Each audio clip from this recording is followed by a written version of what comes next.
Hello all, welcome to the video lecture series of Digital System Design.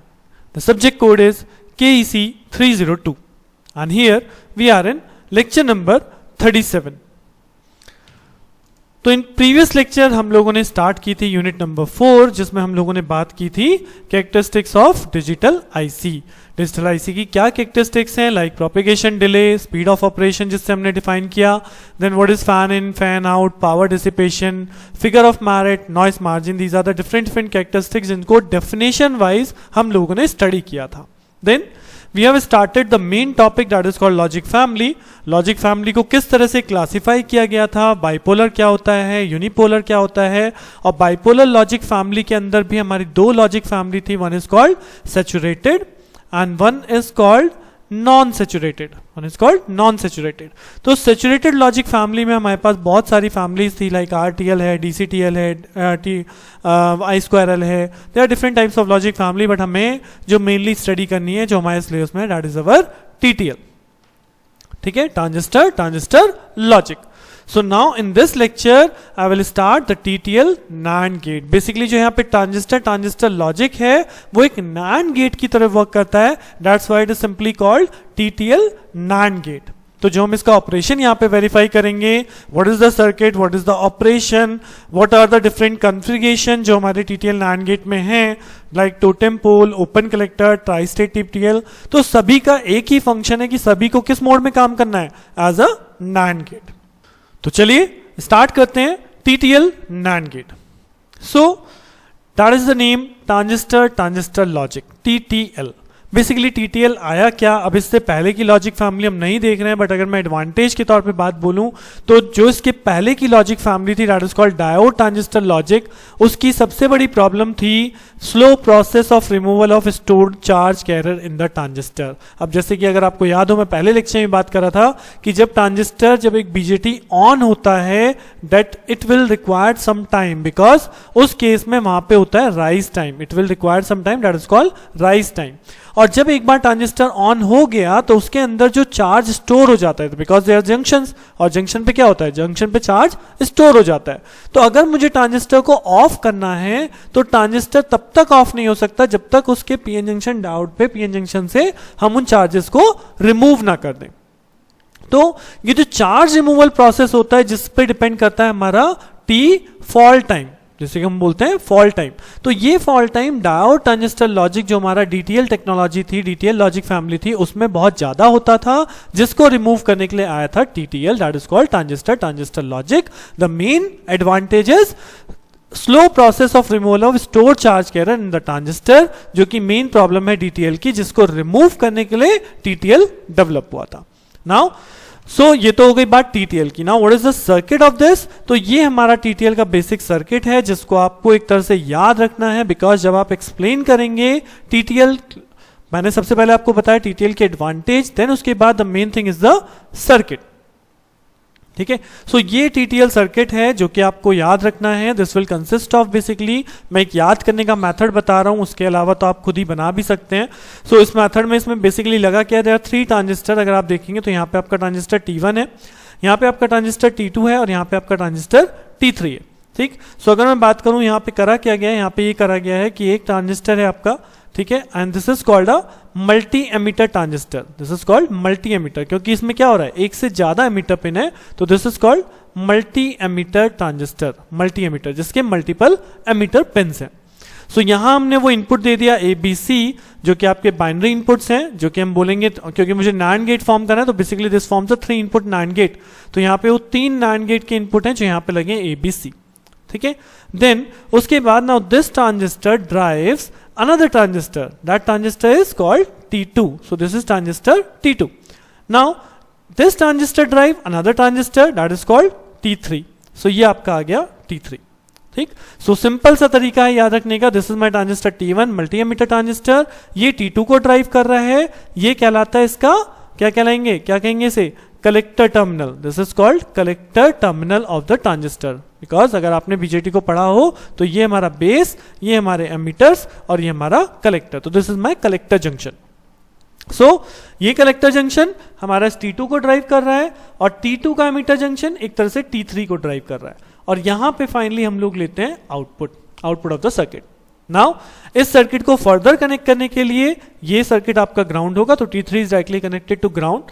T2 में basically एक emitter resistor लगा के फिर ground किया गया है, तो यहाँ पे एमिटर रेजिस्टेंस लगा है। और ये जो ऊपर वाला पूरा का पूरा सर्किट है, ये ऊपर सर्किट आपका सप्लाई से कनेक्ट हुआ है, तो सप्लाई से कनेक्ट करने के लिए we have turn the RC resistance, जिसे हम बोलते हैं कलेक्टर रेजिस्टेंस। तो ये यहाँ पे कलेक्टर रेजिस्टेंस आपके लगे हैं इनसाइड द सर्किट, ठीक है। सो ये वो सिंपल सा सर्किट है जो मैंने आपको बताया। This is T1 transistor, this is T2 transistor driven by T1, this is T3 transistor driven by T2, this is output and these are connected from the supply by the 3 resistors 4 kilo ohm, 4 kilo ohm and ये बीच वाला है 1.4 kilo. तो ये हमारा TTL circuit का standard एक तरह से आप कह सकते हैं, this is the internal diagram of your NAND gate, कि NAND गेट जो बेसिकली ऑपरेशन परफॉर्म कर रहा है वो इस सर्किटरी के बेस पे कर रहा है। This is the internal architecture of your NAND gate, ठीक है। अब मुझे इसी सर्किट को वेरीफाई करना है कि ये सर्किट NAND गेट की तरह कैसे ऑपरेशन कर रहा है। तो उससे पहले मैं यहाँ पे कुछ आपको बताने वाला हूं, मतलब जो हमारे डायोड और ट्रांजिस्टर को जो रिक्वायरमेंट होती है, what are the different voltage required to turn on and off, तो वो यहाँ पे मेंशन किया है कि यहाँ पे जब हम लो लॉजिक की बात करेंगे तो लो लॉजिक का मतलब होता है दैट इज 0.2 वोल्ट।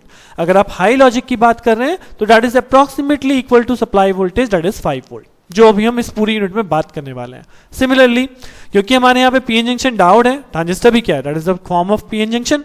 तो पीएन जंक्शन डायोड है, तो अगर पीएन जंक्शन को मुझे यानी डायोड को सिंपली ऑन करना है तो मिनिमम कट इन वोल्टेज जो रिक्वायर्ड होती है वो मैं कंसीडर करूंगा 0.6 वोल्ट। यानी अगर मुझे डायोड को ऑन करना है तो इस डायोड को ऑन करने के लिए minimum conducting voltage required is 0.6 volt, ठीक है। बट अगर हम कहते हैं डायोड वर्किंग है, डायोड ऑन कंडीशन में है, तो इसके अक्रॉस जो वोल्टेज डेवलप होगी दिस इज 0.7 वोल्ट हम कंसीडर करेंगे। When a diode is conducting the voltage consider is 0.7 volt, ठीक है। सिमिलरली अगर हम ट्रांजिस्टर की बात करें तो ट्रांजिस्टर की कट इन वोल्टेज यानी ट्रांजिस्टर को ऑन करने के लिए मिनिमम वोल्टेज जो रिक्वायरमेंट है दैट इज 0.5 वोल्ट। और अगर ट्रांजिस्टर कंडक्ट करेगा, जब ट्रांजिस्टर हम कहेंगे ऑन है, तो उस बेस पे ये जो यहाँ पे VBE बनती है, this is called B and this is called emitter, this is called collector. तो जो यहाँ पे बेस टू एमीटर जंक्शन बनता है, इस पे वोल्टेज डेवलप जो होगी उसे हम बोलेंगे 0.8 वोल्ट। और जो यहाँ कलेक्टर एमीटर पे वोल्टेज जनरेट होती है इसे हम बोलते हैं 0.2 वोल्ट, ठीक है।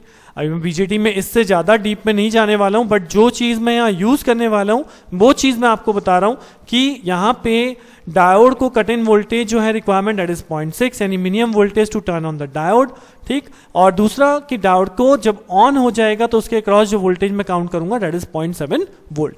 Similarly in case of transistor cut in voltage हमारी रहेगी 0.5 वोल्ट की, और जब वो सैचुरेट में होगा, मतलब जब वो वर्क कर रहा होगा सैचुरेशन में, then it will be 0.8, this is your base to emitter voltage, and collector to emitter voltage हम काउंट करेंगे 0.2 वोल्ट, ठीक। Now comes to the main circuit. So this is my circuit जिसका मुझे operation explain करना है कि ये NAND gate की तरह कैसे काम करने वाला है, ठीक है। सो सबसे पहले जब आपको क्वेश्चन आएगा तो क्वेश्चन में भी ये आने वाला है कि describe the operation of TTL NAND gate, कि किस तरह से वो ऑपरेट हो रहा है। तो firstly you have to draw this circuit, ठीक है, आपने TTL का सर्किट बना देना है। अब जब TTL का सर्किट बन गया तो अब अगर मैं NAND गेट की बात करूं तो NAND गेट में आउटपुट 1 कब होगा और आउटपुट 0 कब होगा। अगर हम NAND गेट की सिंपली बात करें तो NAND गेट में these are the 3 inputs A, B and C, और एक हमारा आउटपुट होगा। तो NAND है तो अगर कोई भी एक इनपुट 0 हुआ तो 0 डॉट मल्टीप्लाई सब कुछ क्या होता है 0, तो उसका इन्वर्स कर देंगे तो क्या हो जाएगा 1। यानी कि कोई भी एक इनपुट 0 है तो उस केस में मेरे पास आउटपुट क्या मिलने वाला है 1। तो 0 0 1 0 0 1 0 0 1 1 या 1 0 0 या 1 0 1 या 1 1 0, इन सारे कॉम्बिनेशंस में मुझे आउटपुट मिलेगा 1, because if any of the input is low the output is high. And the second case, when all the inputs are high, then we get only low output. जब सारे के सारे इनपुट हाई हैं तभी मुझे output क्या मिलेगा, लो condition, ठीक। सो यानी कि NAND गेट के ऑपरेशन को क्या डिफाइन करना है, when all these input are high, then output is 0, और जब कोई भी एक इनपुट 0 हो गया तो आउटपुट क्या हो जाएगा हाई। अब इस सर्किट के अंदर आउटपुट लो कैसे होगा और हाई कैसे होगा। अगर हम बोल रहे हैं आउटपुट लो है तो आउटपुट लो होने का मतलब है output is connected to ground, यानी आउटपुट और ग्राउंड के बीच में पाथ बनेगा, उस केस में हम बोलेंगे T3 ऑन होने वाला है। जब ये ऑन होगा तो it behaves as a short circuit और ये हमारा आउटपुट को ग्राउंड से कनेक्ट कर देगा, ठीक है।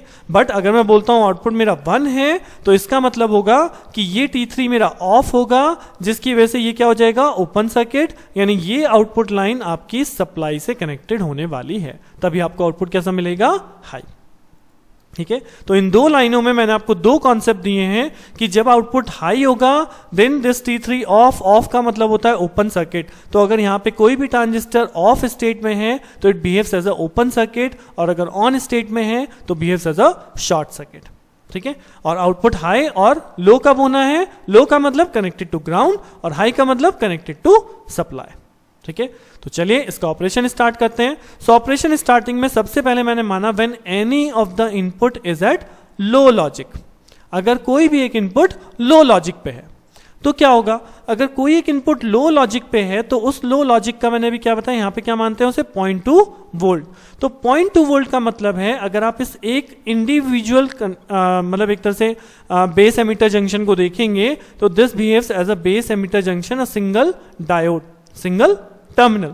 अब इस सिंगल टर्मिनल पे मैं यहाँ 0.2 वोल्ट लगा रहा हूं, जबकि इसे ऑन करने के लिए मिनिमम कितनी वोल्टेज रिक्वायर्ड है, इसे ऑन करने के लिए मिनिमम वोल्टेज रिक्वायर्ड होती है, या आप यहाँ पे सैचुरेशन वोल्टेज कितनी मानते हैं, 0.7, जनरली जो मानते हैं 0.7, ठीक। तो यहां पे हमारी 0.7 है, यहां पे 0.2 है, तो this will behaves as a forward bias, ठीक है। ये एक फॉरवर्ड एक्टिव रीजन में बोला जाता है कि this transistor works in forward active region when you apply a low over here, because already यहां पे 0.7 है, उसकी वजह से यहां 0.2 आपने लगाया, दिस विल बिकम्स फॉरवर्ड पास। और इस फॉरवर्ड की वजह से इस पॉइंट पे जो वोल्टेज बनती है उस वोल्टेज की वैल्यू हो जाती है 0.9 वोल्ट, बिकॉज यहां से मिला 0.7 और यहां हुआ 0.2, तो इन दोनों वोल्टेज को जोड़ के यहां पे जो वोल्टेज कन्वर्ट हो जाएगी दैट इज योर 0.9 वोल्ट, ठीक है। सो जो आपको ऑपरेटिंग डिफाइन करना है, ऑपरेशन डिफाइन करना है, उसमें आपका सबसे पहला पॉइंट क्या आएगा, when at least one input is low the emitter base junction of transistor T1 corresponding to the input in low state is forward pass. जो भी आपका इनपुट लो है then the corresponding emitter base junction of the transistor T1 is forward pass, thus T1 is entered into forward active mode और यहां पे इस terminal पे voltage कितनी बन जाएगी, 0.9 वोल्ट, ठीक है।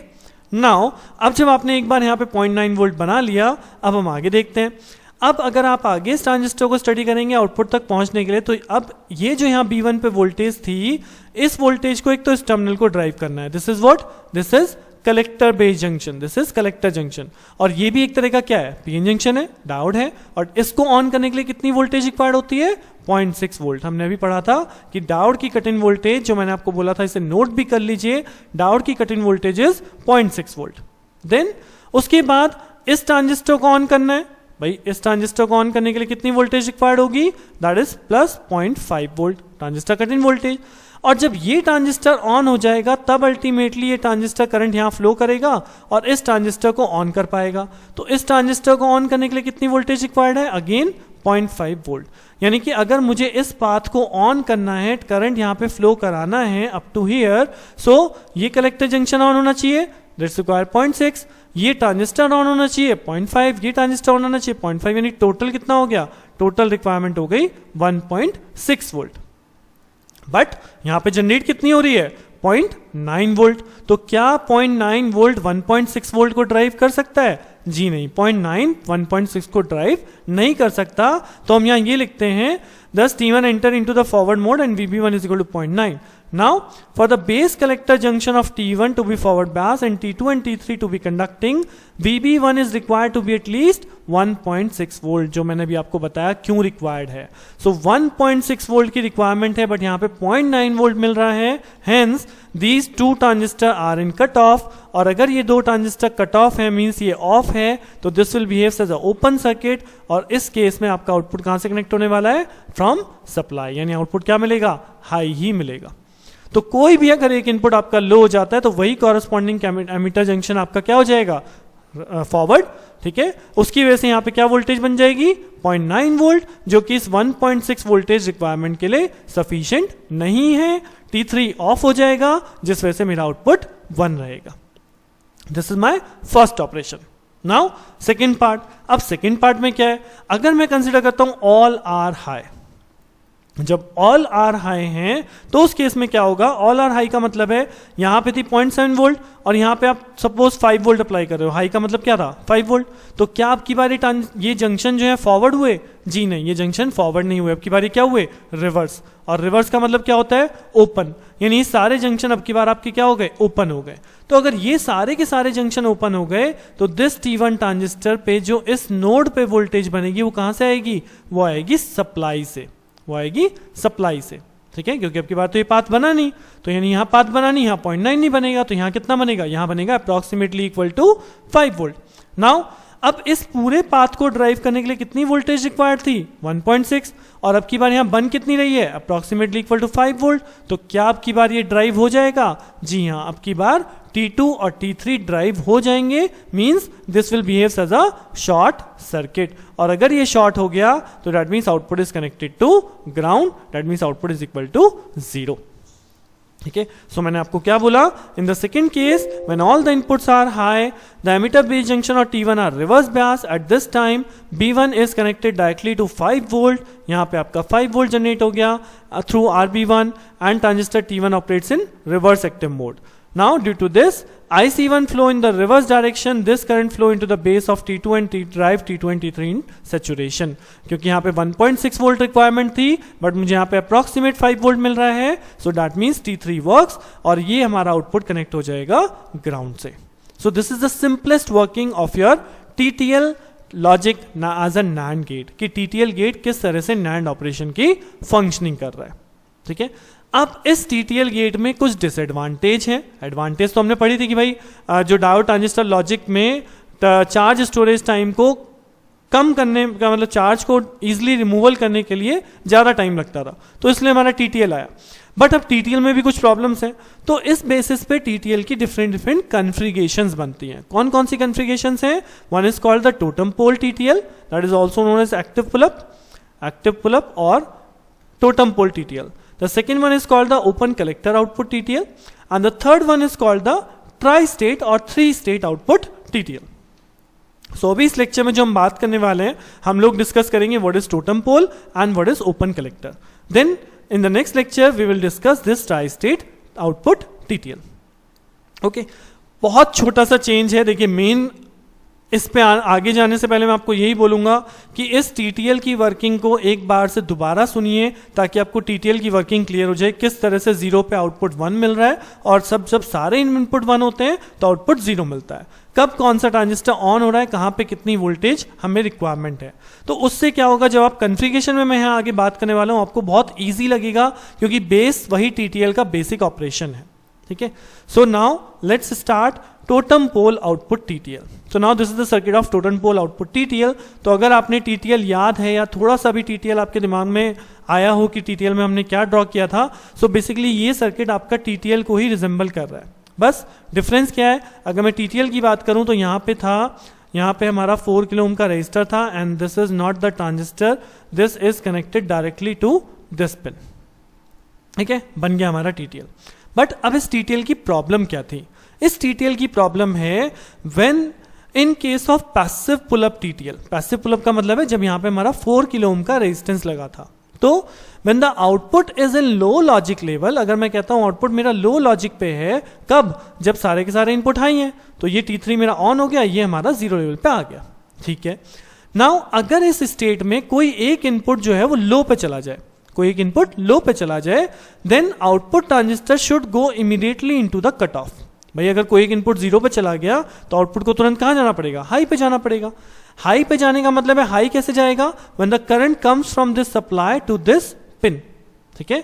तो हम बोलते हैं कि एकदम से 0 से 1 हो जाए, but practically it will take some time to go into cutoff because the load capacitor are connected with the output transistor।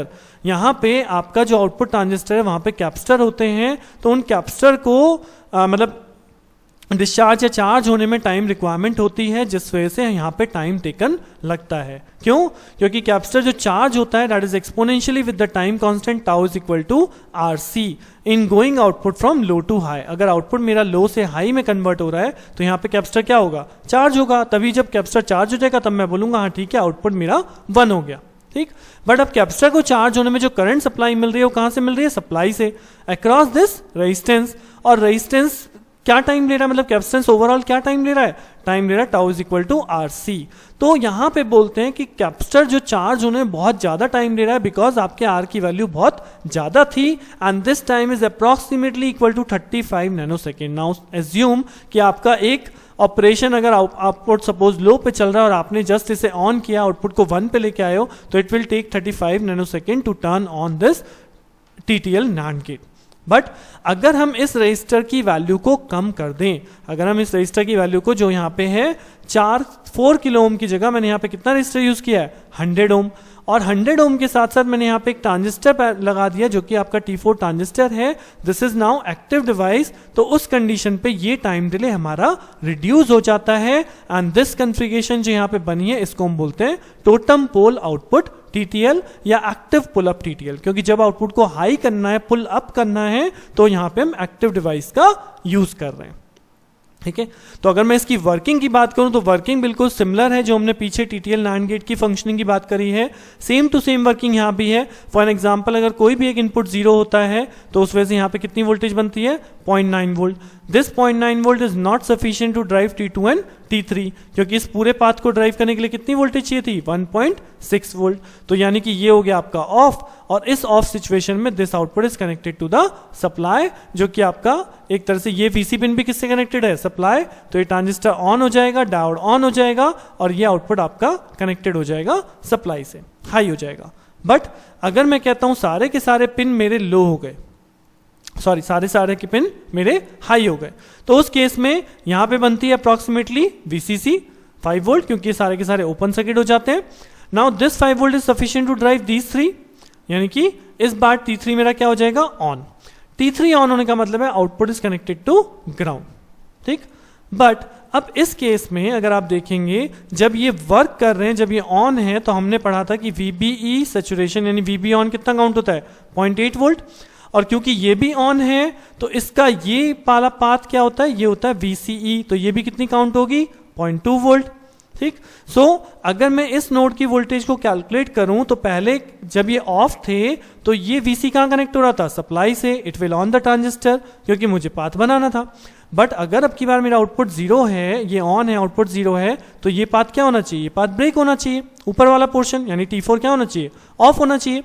But अगर हम यहां देखें VC की वोल्टेज, तो ये यहां पे बना रहा है 0.2 volt and the remaining voltage next voltage is 0.8 volt. तो एक तरह से यहां पे कितनी वोल्टेज बन गई? यहां बन गई 1 वोल्ट। ठीक है, अगर आप यहां पे केवल काउंट करेंगे कि VC minus 0.2 minus 0.8 is equal to 0, तो VC is equal to 1 volt. Now this 1 volt is sufficient to drive this transistor T4, क्योंकि हमने पढ़ा है T4 को ड्राइव करने के लिए कितनी वोल्टेज चाहिए? 0.5 वोल्ट। तो 1 वोल्ट आ रही है मेरे पास, 0.5 वोल्ट चाहिए, दैट इज सफिशिएंट। ठीक, बट मुझे तो इसे ऑफ रखना था, तो इसको मैं कैसे ऑफ रखूं? इसे ऑफ रखने के लिए यहां पे डायोड लगाया जाता है। इस डायोड का बहुत इंपॉर्टेंट यही फंक्शन है कि यहां पे अगर मैं डायोड नहीं लगाता तो ये 1 volt is sufficient to drive this transistor और मेरा आउटपुट सप्लाई से भी पाथ ले लेता, जबकि मेरा आउटपुट क्या है? मेरा आउटपुट तो लो है, आउटपुट को तो ग्राउंड से कनेक्ट होना है। सो इसलिए मैंने यहाँ पे डायोड लगाया। अब जैसे ही मैंने यहाँ डायोड लगाया, so what is the total voltage required to turn both transistor T4 and diode? दोनों को ऑन करना पड़ेगा। तो इसके लिए चाहिए 0.5 और डायोड के लिए चाहिए 0.6, तो टोटल कितनी वोल्टेज रिक्वायर्ड हो गई? 1.1 वोल्ट। टोटल कितनी वोल्टेज रिक्वायर्ड हो गई? 1.1 वोल्ट। यहां पे कितनी आ रही है? 1। सो now this voltage is less than this 1.1 volt, यानी कि ये ट्रांजिस्टर आपका ऑफ रहेगा, यानी कि ट्रांजिस्टर ऑन नहीं हो सकता। तो इन दैट केस ये डायोड हमारा यूज करते हैं to turn off this transistor when the output is at low logic level. ठीक है, यही चीज मैंने यहां मेंशन की हुई है कि when all the inputs are at low logic level, T1 operates in the reverse active mode and T2 and T3 comes into the saturation, thus the collective voltage of T2 becomes 1 वोल्ट, जो मैंने अभी आपको समझाया 0.2 and 0.8। Then the base voltage जो इस ये 1 voltage sufficient है इस ट्रांजिस्टर को ड्राइव करने के लिए, that's why we place a diode over here. So this voltage is sufficient to drive the transistor T4 in saturation, thus the diode D is used in the circuit to keep the transistor T4 in cut off region. तो mainly इसी purpose से आपका diode लगाया गया था. Okay, so what is the main advantage? अगर आपको totem pole explain करने के लिए आ रहा है तो आप टोटम पोल एक्सप्लेन करेंगे. टोटम पोल एक्सप्लेन करने के लिए what is the role of totem pole, कि क्यों आया? क्योंकि बिकॉज यहां से जो हमने यहां पे बोला कि TTL में अगर लो से हाई ट्रांजिशन करना हो तो it will require longer time, approximately 35 nanosecond to charge the capacitor. So उसकी डिसएडवांटेज को रिमूव करने के लिए टोटम पोल कॉन्फ़िगरेशन आई थी, जिसमें हमने एक्टिव डिवाइस का यूज करा है to make the output high. ठीक, और इसमें डायोड का क्या कॉन्सेप्ट है, क्यों लगाया गया है, वो भी मैंने आपको बता दिया. तो क्वेश्चन ध्यान से देखिएगा कि कौन सी कॉन्फ़िगरेशन एक्सप्लेन करनी है. आइदर क्वेश्चन में TTL NAND गेट की वर्किंग एक्सप्लेन कराई गई है, या टोटम पोल आउटपुट TTL पूछा गया, या एक्टिव पुल अप पूछा गया. तो जो पूछा जाए वही सर्किट आपको ड्रॉ करके उसकी एडवांटेज या उसकी ऑपरेशन को एक्सप्लेन करना है. देन सेकेंड कॉन्फ़िगरेशन, अब क्या है, सेम चीज सेकेंड कॉन्फ़िगरेशन में भी आती है. हमने वही TTL गेट लिया, TTL गेट, बट अगर मैं बात कर रहा हूं कि TTL के अंदर हम बोलते हैं कि यहां पे आपका आउटपुट 0 कब होता है, when it is connected to ground, और 1 कब होता है, when it is connected to supply. तो जब आउटपुट 1 होता है, यानी जब आउटपुट हाई होता है, तब मुझे इस ऊपर वाले पाथ की जरूरत पड़ती है जिसमें कि आपने इस कलेक्टर रेजिस्टेंस को लगाया हुआ है. लेकिन अगर मेरा आउटपुट लो है, when all the inputs are high, उस कंडीशन में मुझे इसकी कोई रिक्वायरमेंट नहीं है. तो ओपन कलेक्टर इसी बेस पे बनाया गया, जिसमें हमने क्या किया, जिसमें हमने इस कलेक्टर टर्मिनल को कर दिया ओपन. ये कलेक्टर टर्मिनल क्या हो गया, ओपन. बाकी सारा सर्किट सेम टू सेम है. ठीक, ये कलेक्टर सर्किट आपका ओपन हो गया. जब आपको आउटपुट को हाई पे लेके आना है, तब ये कलेक्टर टर्मिनल आपका यहाँ पे एड ऑन कर दिया जाता है, and the output is connected to the supply so that output high हो जाए. लेकिन अगर मेरा आउटपुट हाई नहीं है, मेरा आउटपुट लो है due to all the high inputs, तो उस केस में मैं इस रेजिस्टेंस को यहाँ से रिमूव कर देता हूँ. तो इसलिए इसे बोला जाता है open collector output TTL configuration. But in दोनों कॉन्फ़िगरेशन की कुछ प्रॉब्लम है, जिसे फाइनली हम रिमूव करेंगे अपनी थर्ड कॉन्फ़िगरेशन में, जिसका नाम आएगा ट्राई स्टेट TTL. सो वो फिलहाल अभी हम इस लेक्चर में कवर नहीं करेंगे. हम ट्राई स्टेट TTL कॉन्सेप्ट को देखेंगे नेक्स्ट लेक्चर में. बट उस लेक्चर पे जाने से पहले आप लोग अच्छे से TTL की वर्किंग, टोटम पोल में क्या एडवांटेज आई, ओपन कलेक्टर की क्या एडवांटेज है, उसे अच्छे से समझ लीजिए. क्या ऑपरेशन है अच्छे से समझ लीजिए, तभी आप लोग ट्राई स्टेट TTL को और अच्छे से समझ पाएंगे. So I hope you have understood what is the TTL NAND gate. Question आपको डायरेक्टली आएगा, TTL NAND गेट की वर्किंग को एक्सप्लेन कीजिए. देन आपको सर्किट बनाना है, ऑपरेशन डिफाइन करना है, कैसे वो NAND गेट की तरह काम कर रहा है. Then we have studied the different configuration, like what is the totem pole या active pull-up TTL and what is open collector TTL. Now in the next lecture we will see what is tri-state TTL logic. ठीक, so मिलते हैं next lecture में, तब तक के लिए thank you.